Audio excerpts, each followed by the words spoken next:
할렐루야. 다시 한번 이 자리에 함께 하신 우리 모든 성도님들 삶과 가정에 하나님의 풍성한 은혜와 또 능력과 위로의 역사가 임할 수 있기를 간절히 축원합니다.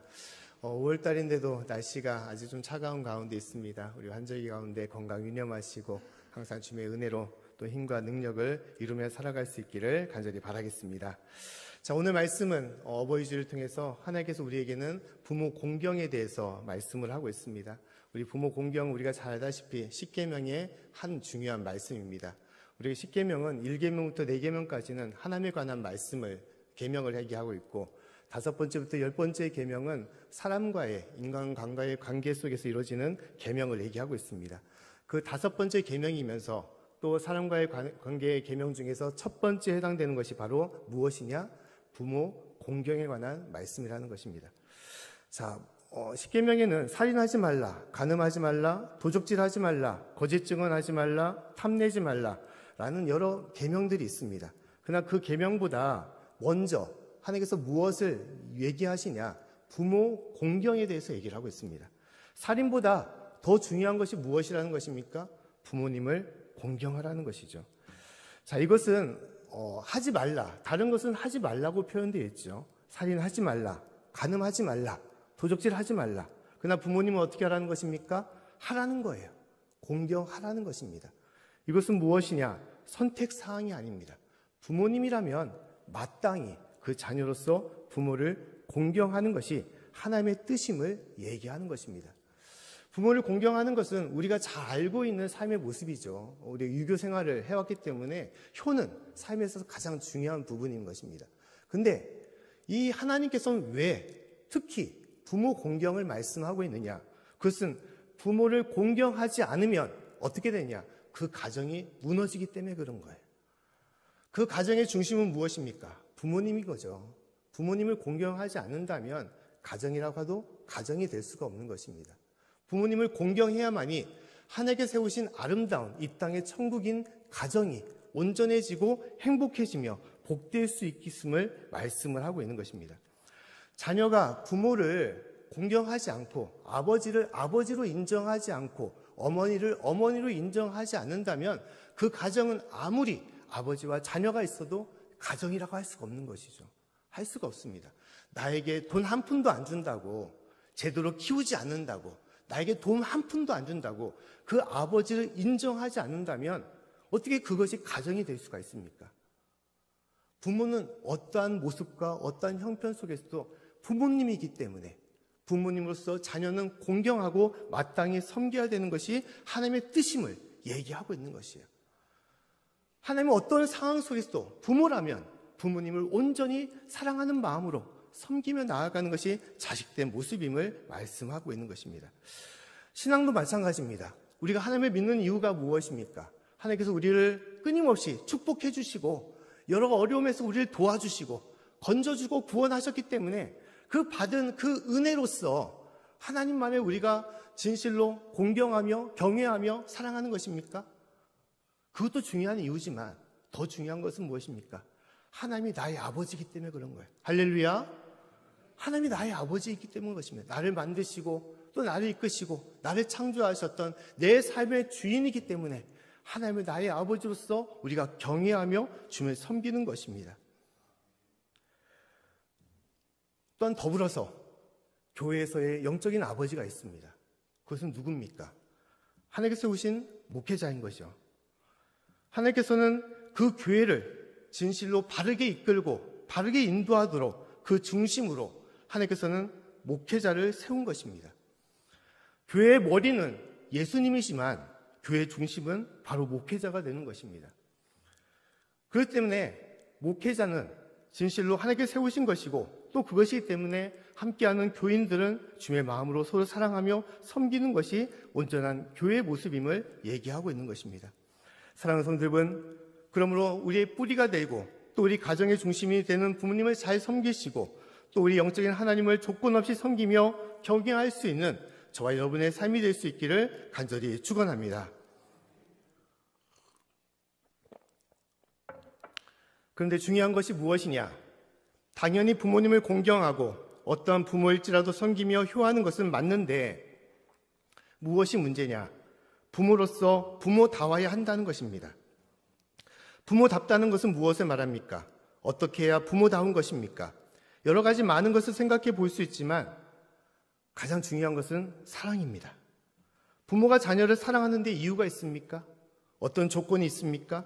시험을 빵점 맞거나 또 말썽을 피우거나 또 여러 가지 부모의 말을 듣지 않는다고 해서 그 자녀를 사랑하지 않는 것입니까? 결코 그렇지 않습니다. 어떠한 모습이고 또 부모를 속상하게 하고 힘들게 하더라도 부모는 어떻게 합니까? 사랑해야 되는 것이죠. 사랑해야 되는 것입니다. 자녀를 끝까지 포기하지 않고 사랑하고 돌보고 품고 용서하는 것이 바로 부모다운 모습임을 말씀하는 것이고 그 사랑이 있을 때만이 자녀들에게도 부모로서 받아들일 수가 있는 것입니다. 근데 우리는 살아가면서 이것을 잊고 살 때가 참으로 많이 있습니다. 부모로서의 사랑은 사라지고 오직 부모로서의 책임을 통해서 가정을 우리가 책임지고 나아갈 때가 많이 있습니다. 어렵고 힘들 때 오직 자식들이 배고프지 않기 위해서 가정을 책임지기 위해서 열심으로 일을 하고 열심으로 돈을 벌고 행하지만 하다 보면 무엇을 잃어버리게 되느냐? 가정은 배를 채우고 살아가는 데 문제는 없지만 가장 중요한 부모의 사랑이 없어져 버렸다는 거예요. 아무리 잘 먹이고 잘 배부르게 하고 돌봐줘도 아버지 어머니의 사랑이 없는데 어떻게 아버지로 여기고 어머니로 느껴질 수 있겠습니까? 심지어 우리는 부모라는 이유로 자녀를 강압적으로 다스릴 때가 많이 있습니다. 부모의 말을 어떤 모습이든 들으라고, 또 어떤 모습이든 복종하라고, 또 어떤 모습이든 따르라고 그렇게 자녀들에게 요구할 때가 있습니다. 심지어 부모는 바르게 행하지 않으면서도 자녀에게 그렇게 살라고 그렇게 강요하며 살아갈 때가 있습니다. 우리가 정통적인 가부장적인 모습이 이와 같은 거 아닙니까? 부모라는 모습으로 자녀들을 힘들게 하고 어렵게 했던 것이 우리들의 삶의 모습이었던 것입니다. 부모이긴 하지만 부모의 모습은 사라지고 오히려 권위주의로 자녀를 어렵게 했던 것이 우리들의 모습인 것입니다. 그러나 부모의 권위는 어디에서 이루어지는 것이냐? 부모가 돈이 많고 힘이 있고 능력이 있어서 부모로서 여겨지는 것이 아니라 가장 중요한 사랑하는 것, 사랑이 있을 때만이 진실로 참된 부모가 될 수 있음을 얘기하는 것입니다. 하나님도 권위가 있으신 분이십니다. 하나님 모든 만물을 만드시고 모든 것을 이끄시고 모든 것 가운데 역사하시는 분이십니다. 그러나 하나님의 권위에서 가장 큰 중요한 부분은 무엇이냐? 하나님의 능력이 있고 또한 모든 것을 다스리고 심판하시는 하나님이기 때문에 권위가 있는 것도 있지만 더 중요한 것은 무엇입니까? 사랑입니다. 사랑. 하나님은 우리를 끝까지 사랑하시는 분이세요. 우리가 아무리 죄가 많을지라도 우리를 버리지 아니하시고 우리를 품으시고 우리를 위하여 목숨까지 버리면서 우리를 사랑하신 분이 바로 하나님이십니다. 그렇기 때문에 우리는 하나님을 진심으로 다하여 주님을 사랑하고 섬기는 것이에요. 내 삶이 편안하지 않고 어렵고 힘들더라도 삶이 고되고 또한 메마르고 힘든 어려운 가운데 있을지라도 주님이 나의 아버지가 되시고 나의 삶의 모든 것이기 되기 때문에 진실로 하나님을 경외하며 살아가는 것이 성도의 모습인 것입니다. 교회에서도 마찬가지입니다. 교회에서 영적인 아버지는 누구입니까? 바로 목회자입니다. 사랑하는 성도 여러분, 외람된 말씀이지만 교회의 영적인 아버지인 목회자를 공경하셔야 합니다. 왜냐하면 목회자가 잘나고 똑똑해서 공경하라는 것이 아닙니다. 하나님께 세우신 목회자의 권위가 있기 때문에 그렇기 때문에 목회자를 공경해야 되는 것입니다. 우리가 교회에서 교인들이 청빙하여 목회자를 세우지만 그러나 그것이 목회자가 아닌 것입니다. 목회자의 권위는 하나님께서 노예를 통하여 그 목회자에 주신 것입니다. 그래서 담임 목사는 위임받은 목사이기 때문에 그 권위는 하나님을 통하여 이루어진 것입니다. 사람이 세운 목회자인 것 같지만 그 사람의 의견으로서 그 권위를 받는 것이 아닙니다. 그렇기 때문에 목회자를 잘 섬기는 것도 하나님의 뜻임을 우리가 알아야 되는 것입니다. 그런데 중요한 것은 무엇이냐? 목회자가 목회자다워야 한다는 것입니다. 목회자가 목회자다워야 한다는 것은 무엇을 말하는 것입니까? 지식이 많고 능력이 많고 나이가 많아서 목회자인 것입니까? 아닙니다. 가장 중요한 사랑이 있어야 되는 것입니다. 성도에 대한 사랑이 있어야 됩니다. 어떠한 성도일지라도 사랑할 수 있는 목회자야만이 참된 목회자가 되고 선한 목자가 되는 것입니다.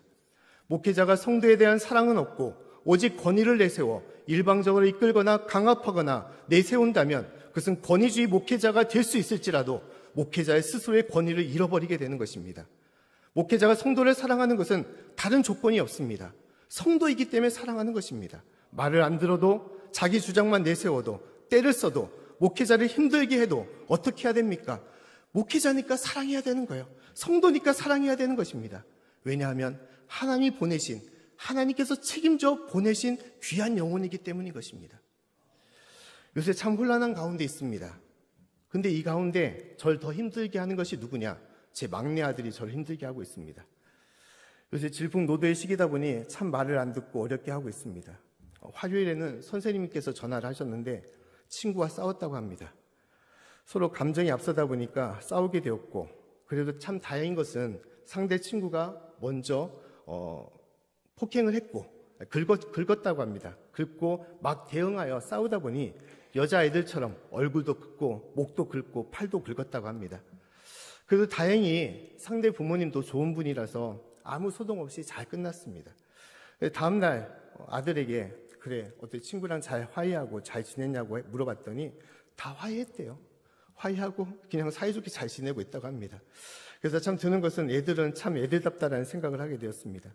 그래도 자기 성격이 있어서 사춘기 가운데 있어서 부모의 말은 잘 안 듣고 그 아파트에서 발을 구르거나 또 벽을 때리거나 또 밤늦게 피아노를 치면서 참 힘들게 하는 것이 제 막내 아들입니다. 어떻게 해야 됩니까? 변화되지도 않고 참 매일 말을 해도 안 듣고 자기 성깔대로 하면 어떻게 해야 됩니까? 포기해야 됩니까? 결국 그렇지 않죠. 철이 들 때까지 기다려야죠. 기다려야 됩니다. 참고 인내해야 되는 거예요. 아직 성장되지 않았기 때문에 그래도 사랑하고 용서하고 품어줘야 되는 것이 부모의 마음인 것입니다. 목회자도 마찬가지입니다. 사랑해야 됩니다. 어떠한 성도라도 성도이기에 사랑해야 됩니다. 기다려주고 인내하고 들어주고 타일러주고 어루만져주고 사랑으로 섬겨야 되는 것이 목회자입니다. 그렇지 않고 목회자의 권위를 내서 일방적으로 행하면 그건 결코 목회자일 수 없습니다. 한국교회가 어려운 이유 중에 하나가 바로 이것입니다. 목회자가 스스로 목회자의 권위를 잃어버린 것입니다. 목사라는 이유로 재정과 행사와 모든 일처리를 자신의 생각과 고집으로 해나가는 것이 스스로 목회자 스스로의 권위를 잃어버리고 진실로 주님께 맡겨진 귀한 교례를 잃어버리게 하는 그런 목회자의 큰 실수가 되는 것입니다. 하나님께서 목회자를 세운 이유는 끝까지 사랑하고 섬기고 돌보고 용서하고 품어주라고 세운 것입니다. 목회자가 성도를 주님의 마음으로 사랑할 때 그 교회는 온전해질 수 있고 건강해질 수가 있는 것입니다. 사랑하는 성도 여러분, 부모는 사랑으로 부모다워야 될 뿐 아니라 하나님께서 우리 가정에 세워주신 부모를 진실로 사랑하며 섬기며 공경할 수 있는 저와 여러분의 삶이 되기를 간절히 축원합니다.